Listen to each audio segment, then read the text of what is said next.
And we're live! Hello, word nerds! Welcome to the Sunday special live chat, and happy Valentine's Day if that's something that you are celebrating or participating in.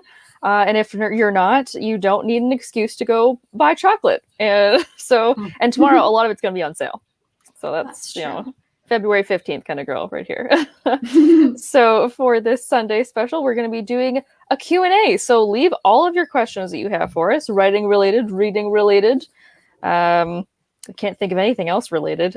Just in the comments below. We'll see if we can answer them, or if you have questions about the channel, or if you want to, I don't know, compliment one of us on our hair or something. Just go for it. Just leave all your curious questions in the comments, and we'll go through them. No rules. There are no rules. There's some weird. rules. Don't be weird. Yeah. Please, we beg you. It happens so rarely, but when it does, it really throws you for a loop. It sure does. Hi, Precious, who's here in the discussion section. Hello. Give us a shout if you're here. Mm-hmm.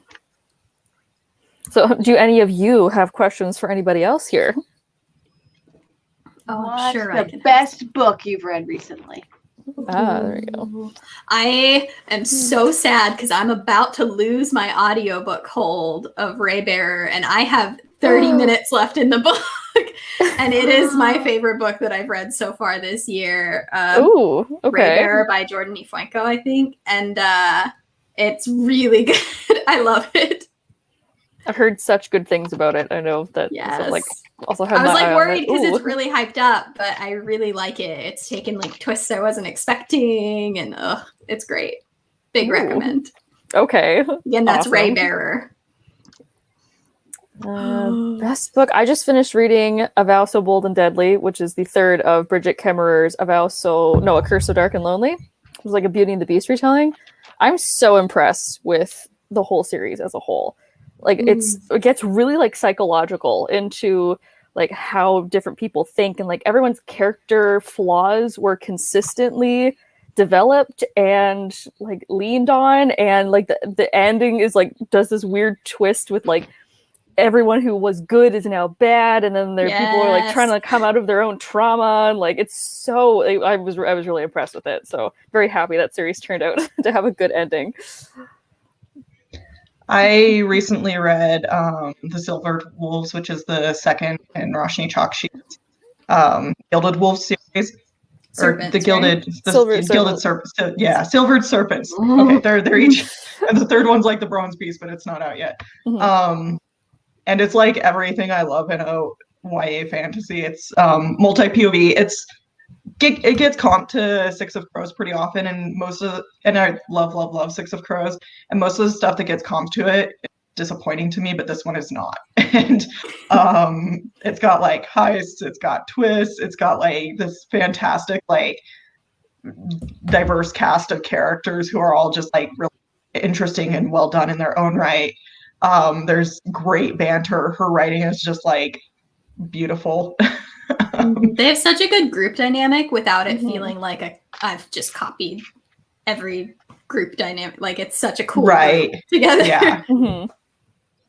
Yeah. So I've been really bad at actually reading this year, like my resolution said. So I actually just started reading. It's called Only Mostly Devastated by Sophie Gonzalez. And I read the summary, and it said that it's Grease but gay, and I was like, yes, please. And so far, it's pretty good. It's it's kind of fun. It's really good. Yeah.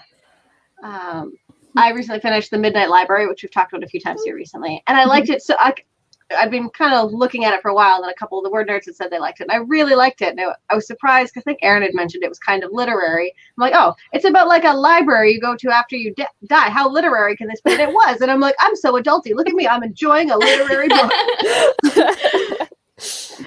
See, there's so many people in the comments saying Happy Valentine's Day. So thank you, Happy Valentine's Day for all of you as well. Vanessa said my hair looks amazing. Thank you. I appreciate that.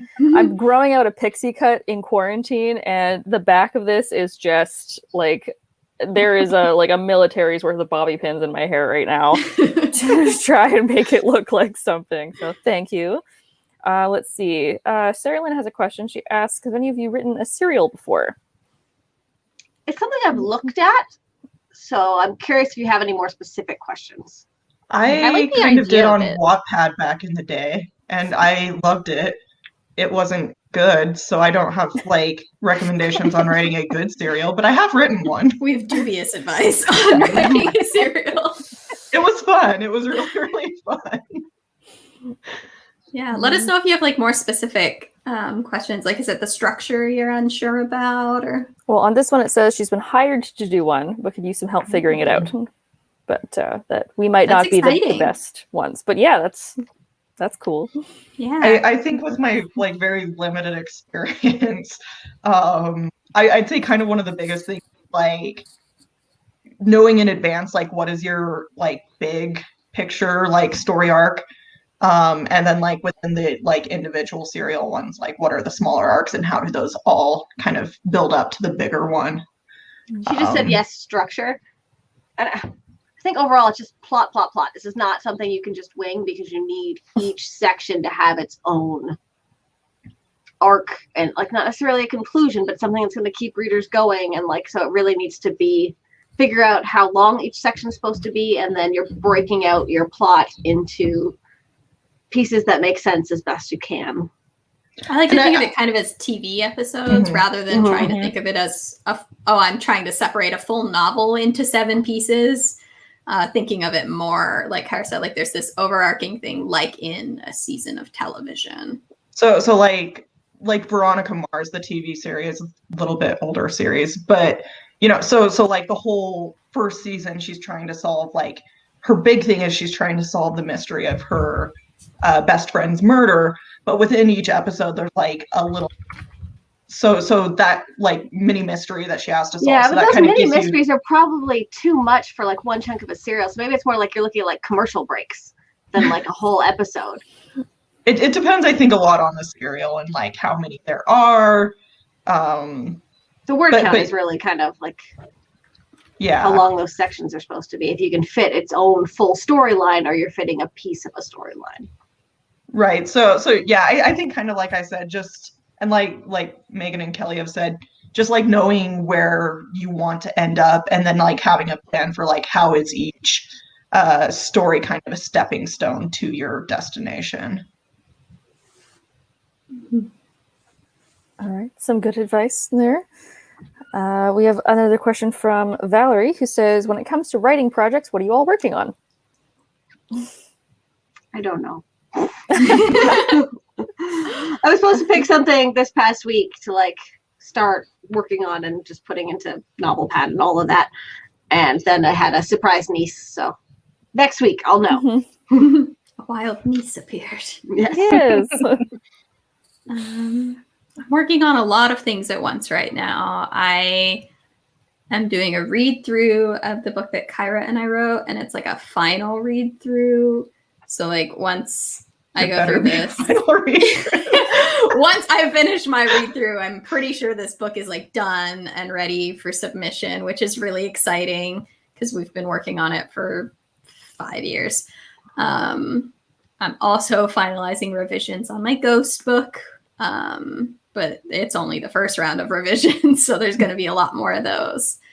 And then when I'm very sick of revisions and never want to look at any of my books ever again, I'm working on plotting a fun, kind of like dark fantasy. So lots of things. I'm still working on supernatural horror young adult. I've been working on it forever.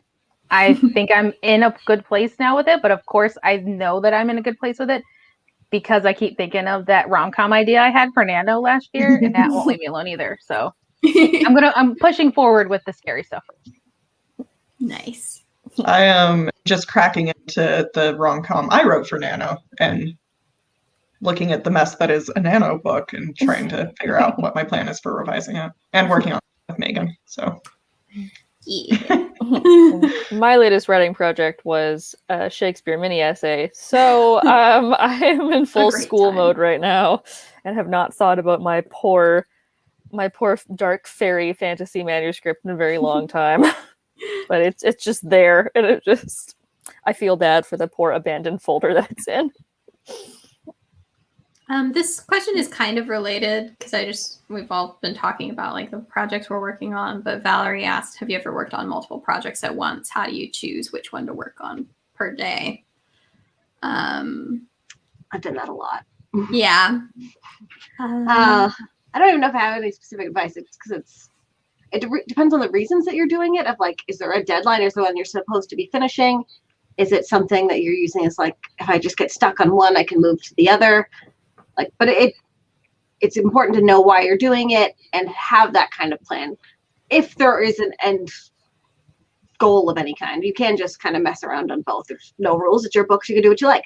But if there's one you're trying to finish, maybe focusing on getting one chunk of that done before you get to work on the fun distraction project, or just go back and forth as needed. Or if you're working from home, you're working on one, or if you're working like on your phone or you're somewhere out and about, that's when you work on your other book. That it really depends on where you're going with it.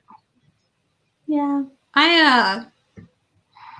I'm currently feeling like in no rush as far as publishing books go. So I've just kind of been like, well, what will be the most fun for me right now? Because when you don't have deadlines or obligations, like you can just have fun. You can just be like, well, what would I enjoy writing the most today? And just do that. And like, you don't get to do that for your whole writing career. So I've been really enjoying being able to be like, well, what do I feel like working on right now? I also like to try like having like projects, if I'm working on more than one, being like very different. So like maybe one is like revisions and one's drafting. Yeah. Sometimes they're like very different. Like, you know, this is like a spacey murder book and this is a YA contemporary rom-com. So for me at least, it helps to have like they can occupy different spheres of my brains because they're in different stages or they're really different genres. Yeah, like you and I write fantasy together, and I also write fantasy. It's kind of different fantasies, but also kind of not. But you and I always write first-person present fantasies, and true. I write third-person past tense fantasies. So it's always really easy to switch back and forth that way.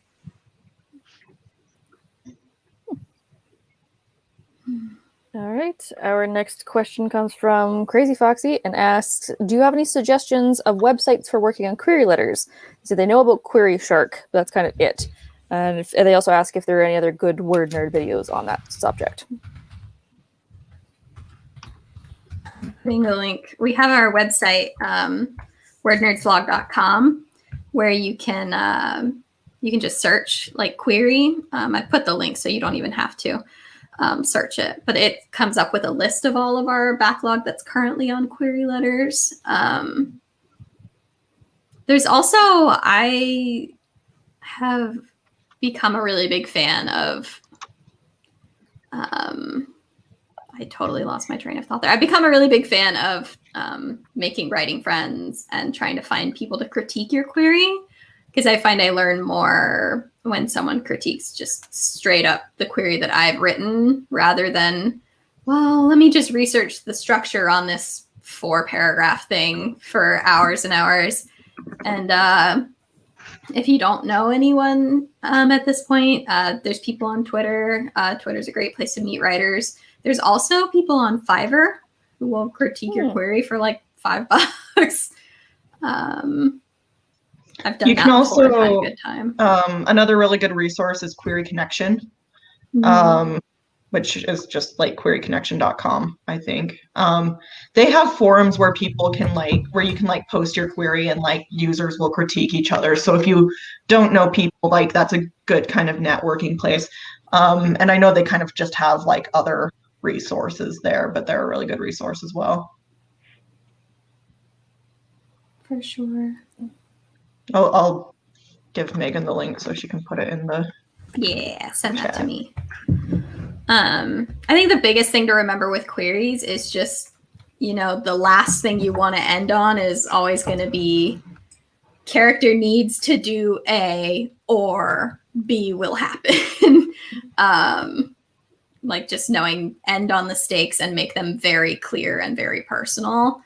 And the rest can be pretty flexible. I'm putting that link in the comments now. Reconnection.com. Lovely, thank you. Okay, now we have a fun question from N. Griswold. It asks, do you have any hobbies or hidden talents? Ooh. I have no talents. False. Oh, please. I highly doubt that. Kyra is a musician. Not. You know how to play an instrument. Megan is a baker. Yeah, Megan bakes a lot. I do bake. And Kyra does play an instrument. What instrument do you play, Kyra? Well, I in high school played violin, but I took it out over Christmas break for the first time in probably 2 or 3 years, and it was not good. So it was not a good experience for me or anyone who was listening. The question was technically hobbies or hidden talents. You didn't have to be good at the hobby. Yeah. I've picked up crocheting since Christmas. I've crocheted a giant blanket that I did not measure before I went into it, so it literally took me 2 months.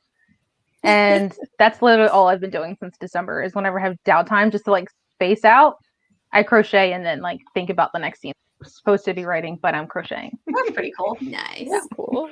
I do embroidery. Yes. So yeah, tend to do either bookish stuff or florals, or my favorite thing to cross stitch is florals with swear words. So that's fun. Yeah. As a person with ADHD, I am a professional picker-upper of hobbies. I've tried a lot of things. I don't know if I'd call any of them talents. I have attempted crochet. I want to attempt it again. I've attempted baking. I'd love to attempt it again. Oh, I'm found a very into really my bread easy- machine, though. I can tell you that. I like making bread. But if something else Bread's does it, good. Bread's really good, especially homemade bread. Yes. Not to brag, but I have kept this plant alive and thriving for January 5 months. it wow. really is thriving. Yeah. Yeah. Oh one no, of but your my skeleton fell down. Oh no, Phil! He doesn't like that chair. yeah. He's protesting. Classic Phil. One of my hidden talents is that I can crack an egg with one hand and not break the yolk. What? Yeah. So I can take an egg and smash it on the edge of a bowl or on the counter to either put it in a pan or put it in a bowl for baking, and I can crack it with one hand, open it, and then have the yolk fall and just yes. So Amazing. I recently I was baking with somebody else that I haven't baked with before, and he was doing he'd do it and then he'd use both of his hands and open it. I'm like, what are you doing? Just do one of these and then just boop, and then he's like, what are you? How did you do that? Too high pressure.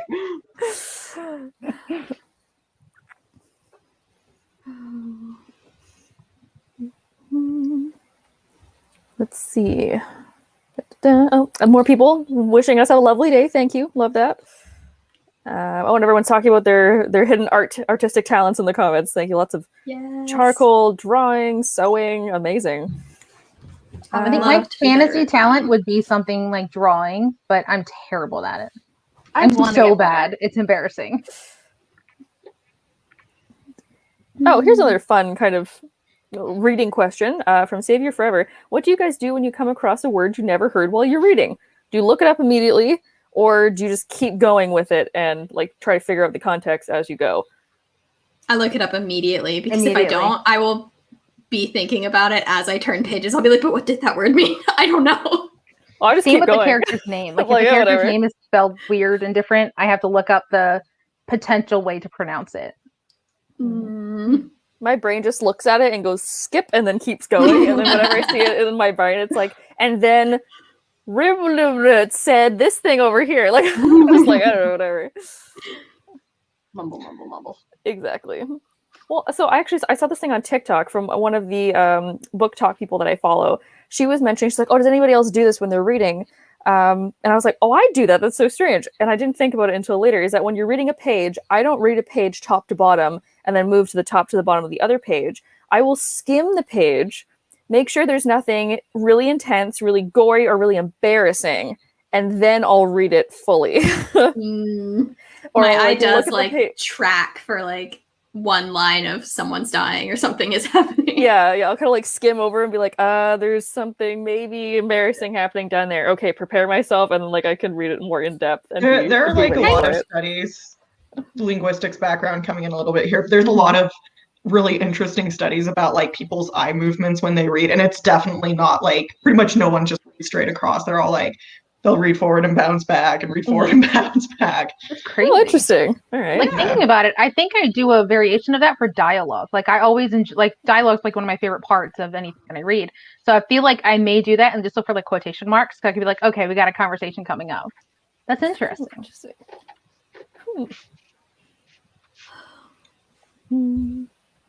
Let's see. Stephanie is asking, I've been editing and I keep getting discouraged. Any advice on getting through edits? We had a similar question from Emma Reddy. Hi, WordNerds. Any advice for revising your first novel? I feel like I'm going really slowly. So you're probably doing it right if it's going slowly, honestly. Yeah. No, I feel I want to recommend NovelPad here, but I'm not actually using it enough to fully recommend it. But it's something I think is going to be an interesting tool for me personally for revising. Yeah, Kelly and I have been playing around with NovelPad over the last week and a half. Yeah, and it's been a really cool tool if you're feeling really stuck on revisions, not sure where to go. I'll get a link to it. Do you want to describe it a little bit, Kelly? So it's not necessarily a revisions tool so much as just a writing a book tool. I assume it's probably built for drafting, but it is just so well organized for keeping track of your thoughts, and really helps you to kind of bounce around between plotting and figuring out your character timelines and character arcs. And it has all these really neat features of if you create a character and tell the system what your character's name is, any nicknames, and then it'll just show you every place in your book that this character shows up. So it's doing little things like that on top of making it a little easier to just no matter where you are in their system, you can just bounce right into writing. So if you're plotting and have an idea, you can just go to that part of the manuscript, and it all keeps it pretty simple. Like we said, we're really only getting started on it, but it seems really, really interesting for revisions and helping you to see things oh, I just forgot this character existed, and so now I can fix this, and little things like that. You can also go through scene by scene and set it takes place in this location, and you can set a day for that scene. So you could be let's say this takes place on February 14th. And then you can set the date on the rest of the scene so that then you can later look at, oh, well, we skipped 7 days here. Did something happen then? So it's been really fun checking it out. You can do a 2-week trial of it for free without having to put in any of your information. But it's been fun. I feel someone recommended this to us a long time ago in the discussion section. I remember someone asking us if we had looked at it, and we are now, and it's really cool. And similarly to the link Megan had sent earlier for the wordnerdsblog.com, and then looking at queries, we do have a bunch of videos on the channel about revisions in general. But it can be a discouraging process, 100%. But unfortunately, that's just kind of part of the process, I guess. That it's long and it's kind of tedious, and everyone has different ways of going about it. I like to just have one big crack at it and try to fix as much as possible. Lots of people like to, okay, I'm going to read for plot this time. I'm going to read for dialogue this time. So play around with different ways of doing it until you find something that feels good. I put a link in the description to Susan Dennard's revision series. It is the series that taught me how to do revisions. It's really amazing. It's a 4-part thing, I think. And she just goes through everything you could possibly need to do. And if none of that is helpful and you're still feeling kind of stuck and revisions are going really slowly, possibly more slowly than you think they should, I would recommend seeing if you can bring in a critique partner beta reader situations, send them a chunk of pages. Sometimes that's just the last thing that my brain really needs to get some enthusiasm or get some feedback on where I may be going wrong and why I'm feeling stuck in the revisions.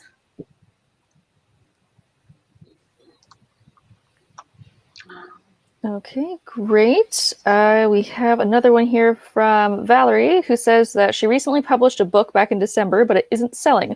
According to a coworker who read the blurb, it is interesting, but not enough to buy. Do you have any advice for writing a good blurb? Stakes.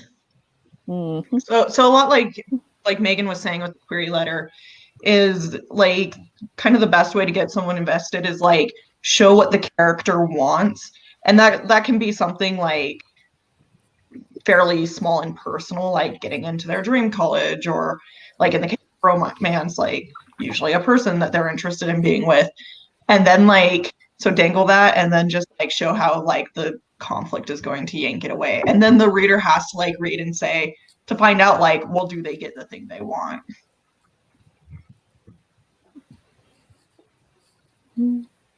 Yeah. Stakes are just the biggest reason for me. Yeah. Why, if I read a blurb and I'm unlikely to pick it up if the stakes aren't there at all, or if they're vague, like, or everything will be changed. She has to do this thing, or everything will be changed forever, or they have to do this thing, or they will die, which seems like a really big stake, but it's also like it's a stake you see a lot. So like, what else is going on?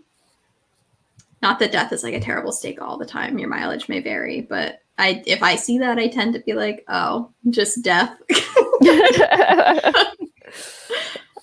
don't even think this is my life is at risk every time I get into a motor vehicle. Like, yeah. Read through, like, just go on Goodreads and read through a bunch of blurbs and figure out what it is they're doing well, and like especially for books you like, or books, if you can think of the last few books you've picked up because the blurb caught your interest, and try to figure out what it is they're doing.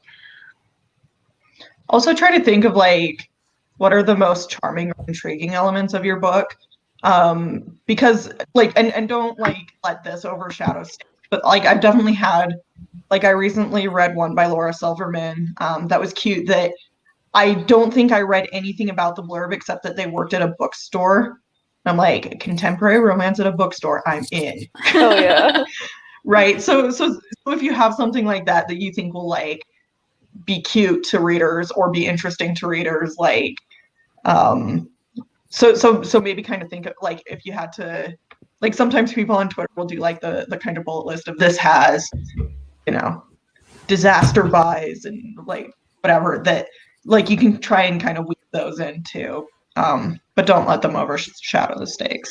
I think, oddly enough, a lot of these answers can kind of also go for Precious Cousin's question of what topic is good for a 10-minute play. Like, take anything that can catch someone's interest, add some stakes, and you've got yourself a party. That was so much better than the answer I was going to give to that question, which was just like, panic at the grocery store. I've had that thought in my head for years and years, and I'm never going to do anything with it. And I will support the hell out of anyone who makes anything out of the phrase panic at the grocery store. I think like because I'm an ex-theater kid, so I've done a lot of like short skits and stuff, and the things that I remember from those short plays is that it's usually a misunderstanding that is being solved as the play. So it's like a conflict happened off screen at some point, and then it's being resolved on screen or like on stage. So like one of the plays that I did was like, I remember I saw my friend, we were both at this clothing store, and we were like trying to be civil to each other because like, oh my gosh, it's Betty Lou over there. And, you know, and then at the very end, or like kind of like the climax of the 10-minute scene was us being like, you know, I once told you that you looked really bad in that sweater, and like I didn't mean it, and like why did we lose our friendship or whatever. And then like the very end of the play is just like us being like, let's go get like dinner together, whatever. It's this very like short like comedy scene.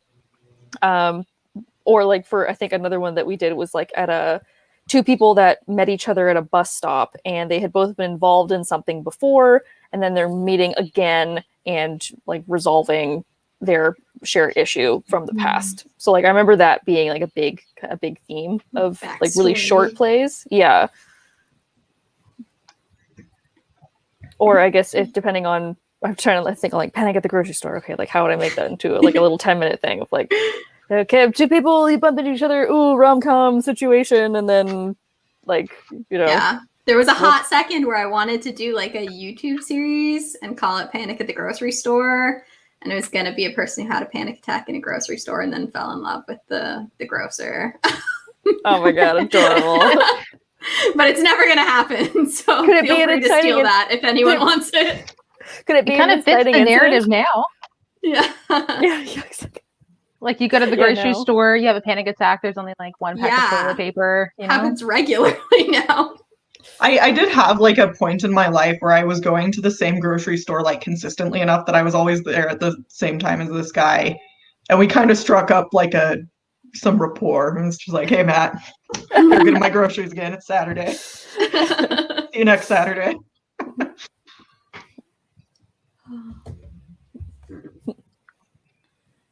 Have other topics? There was one person who ATW's 2006 asked, "How do you know if you've revised/edited enough?" Kind of goes back to our revisions thing. I'm gonna say we have a ton of videos on this, and it's truly like when you think it's ready, but also like if you keep revising, you're never gonna think it's ready. So you kind of have to like pick a point. it's more of a point when you're like, okay, I'm going to stop because I have to, and not because, oh, I think it's done now. I don't think you ever reach that point where you're like, okay, I think this is actually 100%. There's always going to be that room that you could go back and like fix things, quote unquote, but that doesn't mean that you should.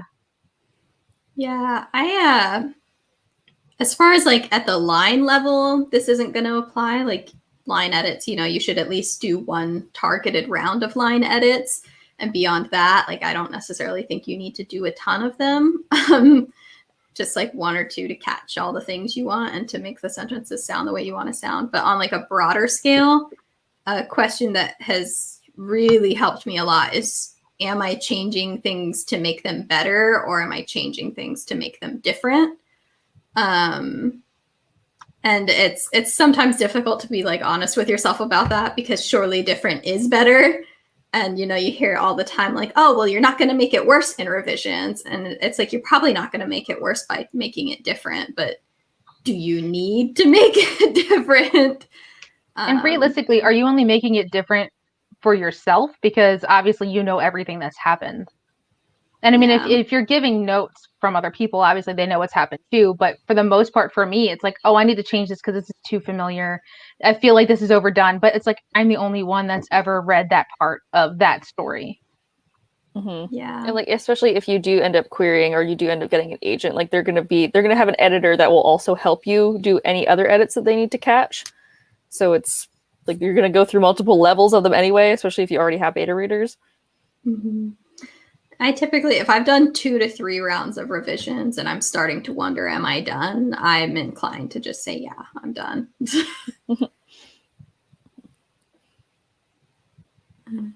Also, I just want to point this. There's a comment from the Shadows Lair who said, I think from the grocery store thing. She says, "I fell in love with the grocery clerk. We are married now." Yes! That's really cute. Happy Valentine's Day to you and your partner. That's so adorable.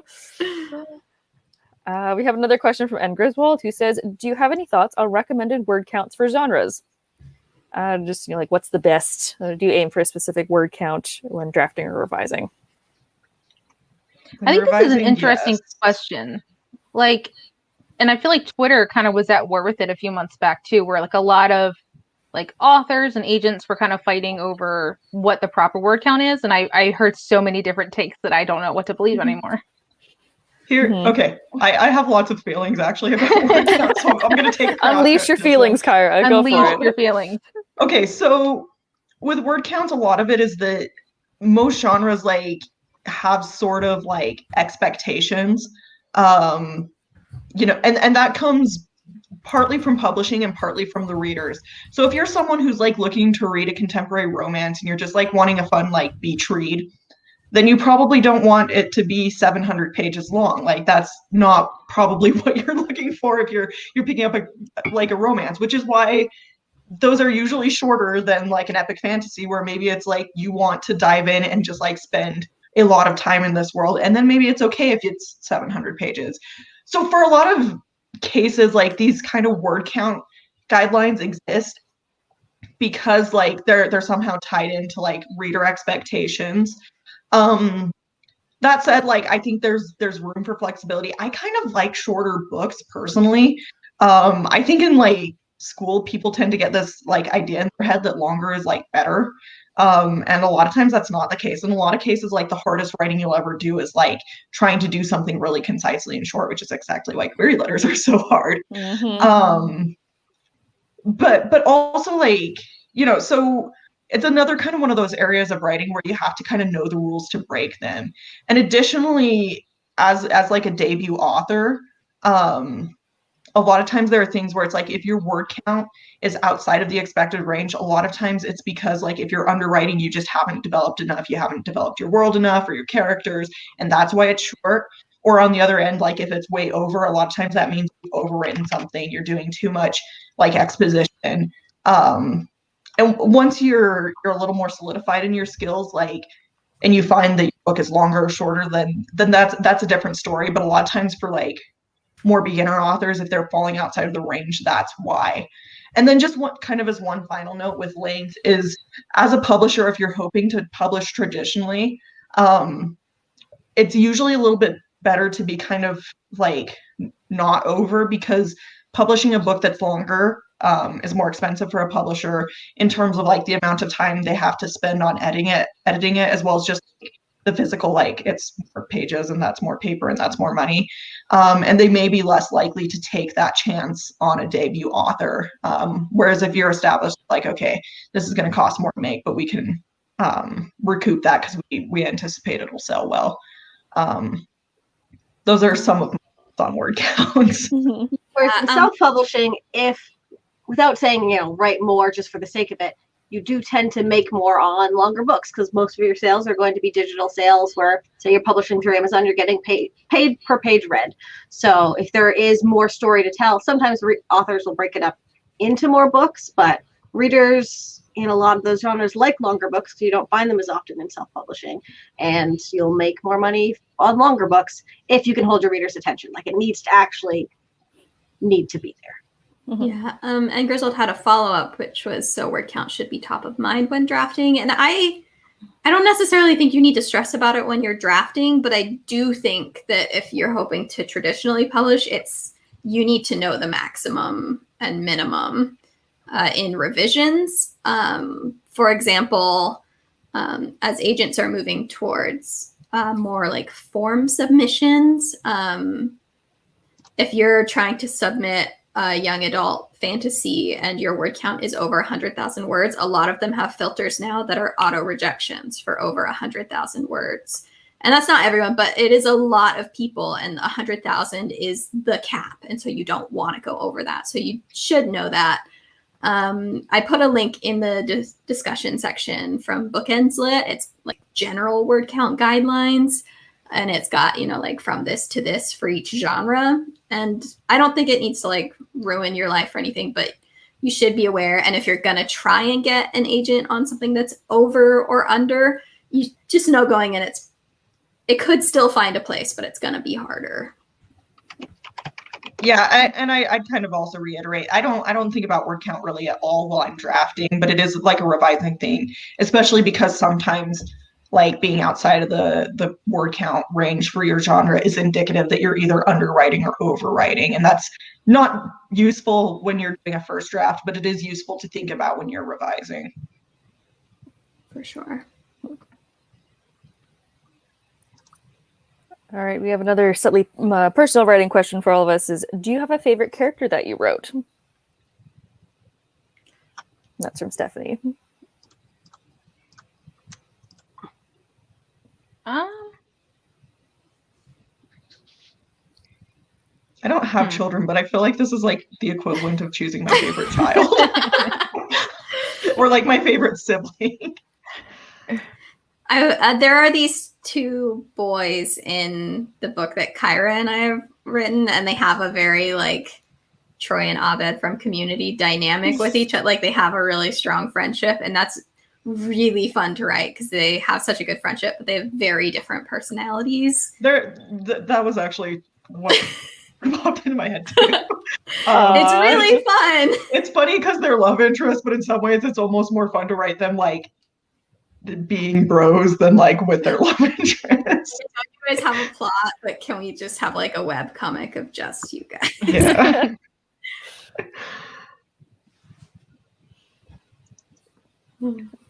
I feel like all my favorite characters are ones I haven't written yet. Like I've plotted out characters, or I'm like, ooh, when I eventually get around to writing that fantasy novel, like I have this perfect character that I'm like, oh, you're gonna be so cool. But I mean, I guess that's gonna be, looking back at all my characters, I'm like, you're all right, but like, you need some work, you need some therapy, like. I think if I had to choose one, I shelved an alien young adult a while back, and I think the brother, I think, might be my favorite. It's a very bantery, like Nick Miller from New Girl vibe that I was like, I really like the character, and I do think that I will eventually get back to it sometime in the future. I hope so, because he really is my favorite. Yeah, Which characters are the best, and why are they the ones with all the banter? Yeah. One of my favorite characters that I've written personally, I have taken out.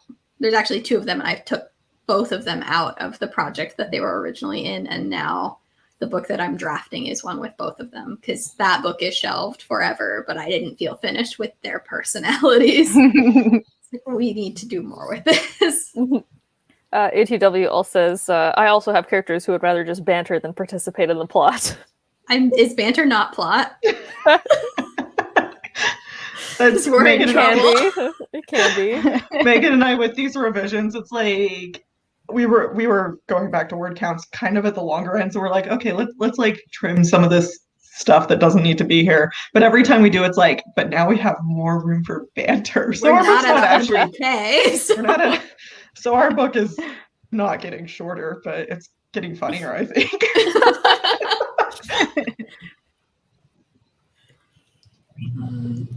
All right, our next question comes from Savior Forever. Which antagonist in literature do you think deserves their own book, and what would it be about?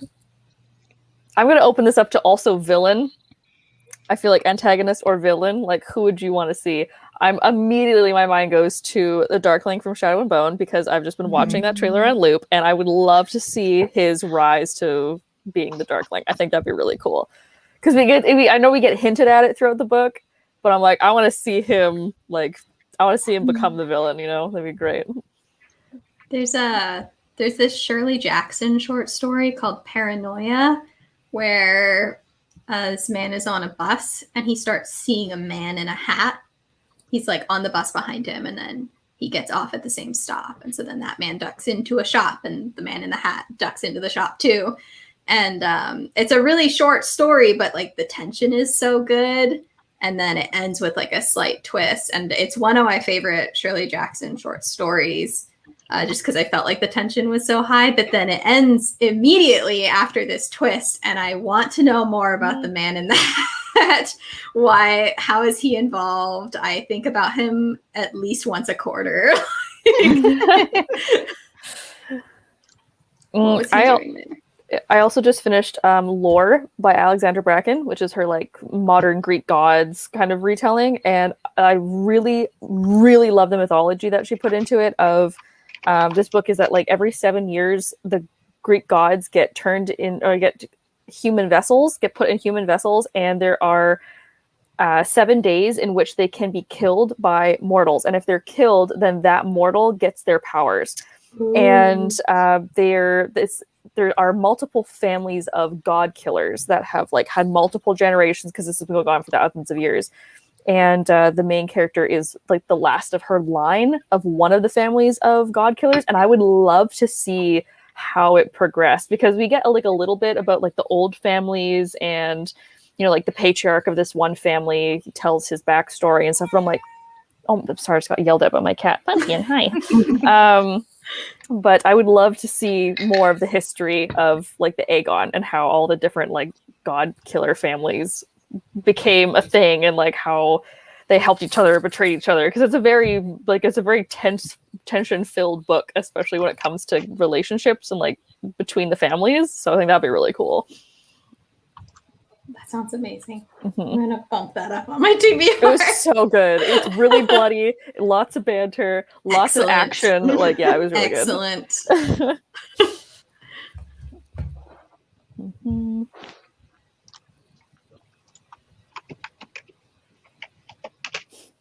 Other people in the comments are thumbs upping banter. Yes, I love some good banter. Drop your book recs for books with the best banter.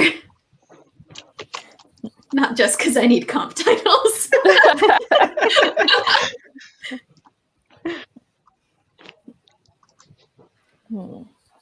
Oh, there's actually a comment in here from Misty Kate talking about a similar app to NovelPad that's Dabble. I remember hearing about this a little while ago. Have any of you tried it? I have not. Okay. Maybe it'll be a video where we could just try all the different ones and see which one. Double. Let's see. Okay, I don't see any more questions in the comments at the current moment. So if we missed a comment, please ask it again. If you have any new questions. Kat, who asked, "What's your favorite genre to write in?" Oh, okay. There we go. Dark fantasy. Yeah. Supernatural. I think I need to have something supernatural-esque. Maybe not horror for me personally, like for everything, but it has to have a supernatural element to it. I tried to write romance and it just didn't work out for me. I've conversely really been loving like writing like rom-coms like lately. I still really like writing like YA fantasy, but I've just kind of hit my stride lately, it feels like, with rom-coms, and just felt like I've really figured out how to make them like tense and have like all the delicious feels in there, and lots of fun and banter. Yes. Yeah, I'm trying to get better about like bringing humor into horror, because I feel like they do go hand in hand very well, because all dark gets old, and so that's something I'm trying to do like well in my next book that I'm plotting.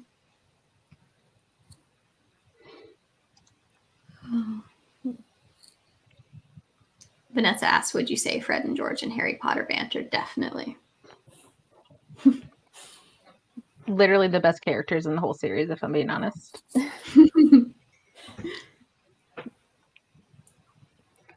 All right, because I have a couple little questions just to end the evening. So if anybody has any other questions that you want to leave in the comments, go for it.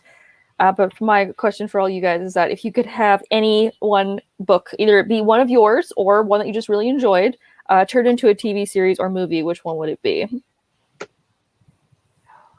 Well, Six of Crows is already getting turned into a TV series, Yes. so I guess I got my wish. Well, what about The Gilded Wolves? I think that would be really cool. That as a would TV be series. a really cool one. Like aesthetic as hell. Like, oh, it would be so beautiful. Be so beautiful. Okay, Yes. now I want that too. Yeah, I'm thinking like the showgirl kind of character. I can't remember her name at the moment. Layla, thank you. Her seeds would be really cool. It's like the gardens, like the greenhouses, and then like all this like gold magic would be so cool. Yeah.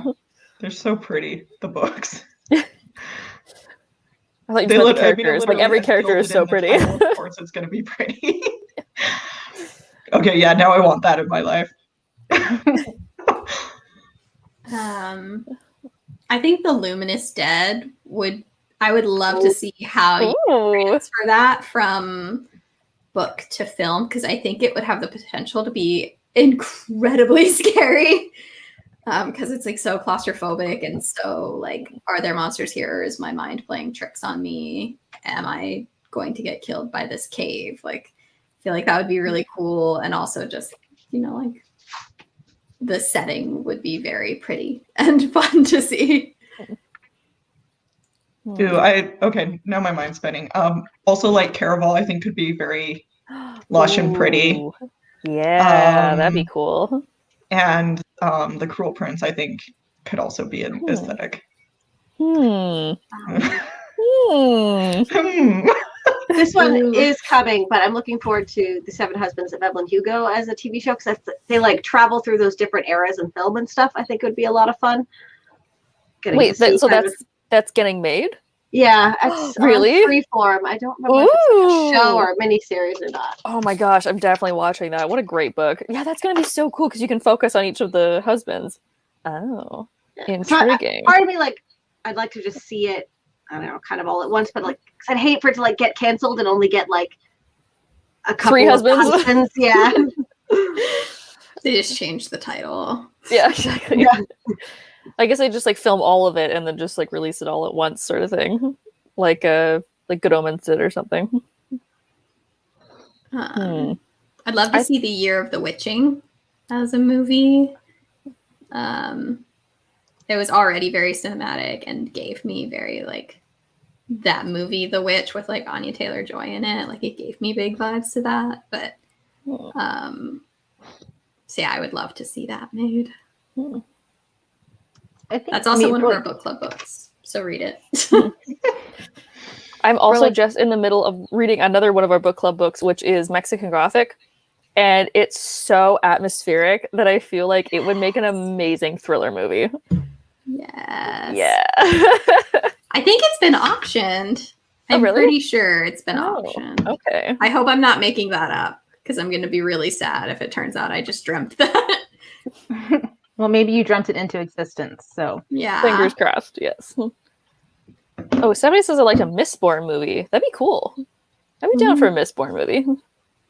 I have no idea who would play any of the characters, but I like that idea a lot.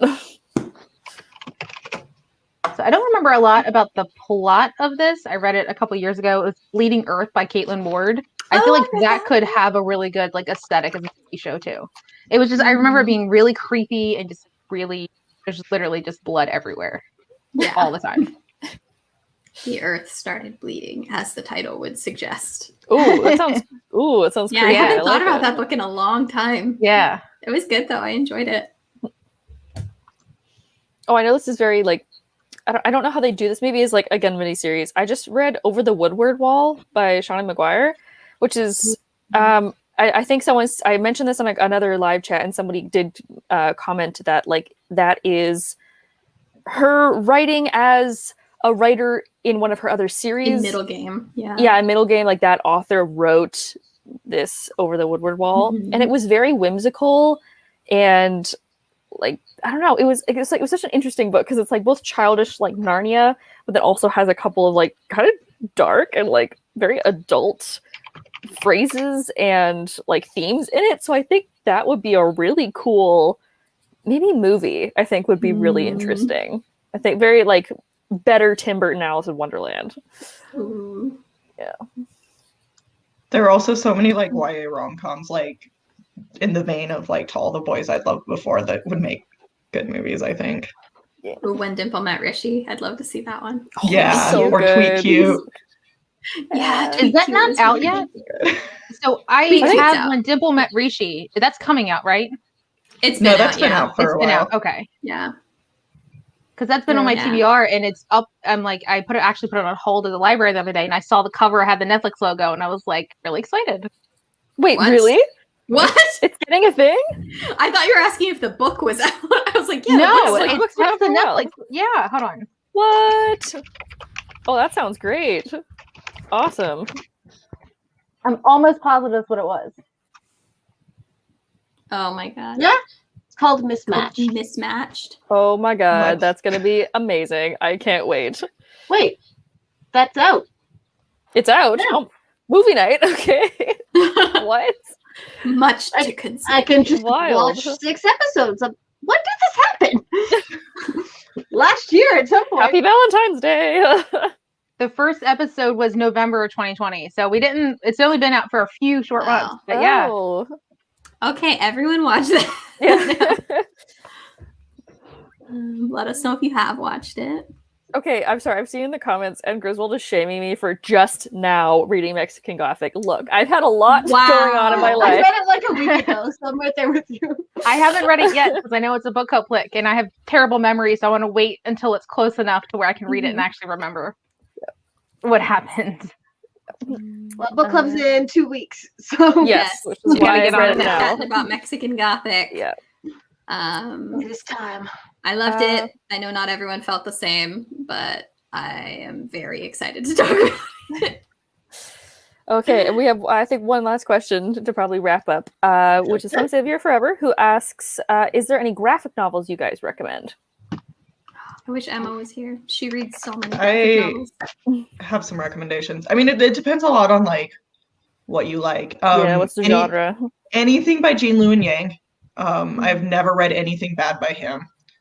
I recently read Huda Fame's That Can Be Arranged in a Muslim Love Story, and it was really cute. If you want something really like kind of quirky and out there, Bloodlust and Bonnets is like Pride and Prejudice and Zombies. It's by the webcomic author of My Life as a Average Background Slytherin. So that one's just kind of like a weird, like goofy sort of thing. Nimona by Noelle Stevenson's really good. A middle grade one, El Defo, which is like an Own Voices kind of memoir by Cece Bell. I really liked. For a more serious one, Laura Dean Keeps Breaking Up With Me. Heartstoppers just came out as well, this second volume. If you like a little bit more like horror related, I really like Monstrous. It's like beautiful art style. Do not remember who it's by though. Fake Saga Blood is usually my number one, but they haven't had new ones since 2018. So this. Sorry, which one's that, Kelly? Saga. Yes. Oh, it's so good, and I'm like, they went on hiatus after the last one. It's been so long. I know. That one's more adult though. I will say that one is like probably 18 plus. It gets weird. Oh yeah. Gets weird and it gets dark. Kyra, you said Pride and Prejudice, which made me think of, have you guys heard of the book Pride and Premeditation? I just heard about it this week. I don't think it's out yet. Let me pull it up. Yeah, it comes out in April. And it's a YA where Lizzie Bennet is an aspiring like detective, and Darcy is the heir to like a detective company, and they're both butting heads trying to solve a murder. God, that sounds hilarious. Yeah. I wish I could great tweet about it. I think it was funny. Lily Mead. I saw tweeted about it, and I really need that book. I also really like this. It's a webcomic, not really a graphic novel, but The Lore Olympus. I know, like Megan really likes it too. The art is so pretty, and it's like very funny, and it's just like cute and romantic. It's got banter. It's got banter. I need to start that so much. I want a really good Hades and Persephone retelling, and I haven't been able to find one. And everyone's like, "You gotta do Lore Olympus," but like, I just don't really read webcomics. So now I'm like, "All right, we're gonna get in the zone. We're gonna do it." Really okay. So Missy Kate said, "What's it called?"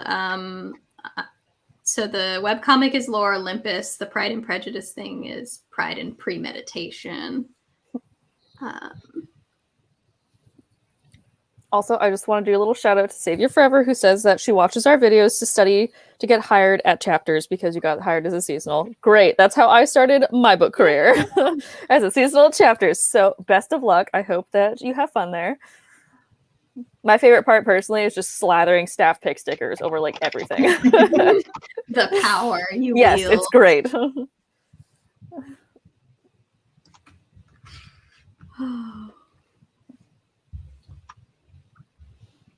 All right. I think we've been going for almost an hour now. We've answered a whole lot of questions. It's been a fun chat. I learned apparently some new fun Netflix things are out that I'm excited to get to. That was a fun surprise. Yeah, so please like and subscribe if you enjoyed this live chat, or if you want to stick around, and you can hit the bell, like video, some like that would be very much appreciated. We have our weekly videos on Tuesdays and Thursdays as always, and next week, what is our live chat next week?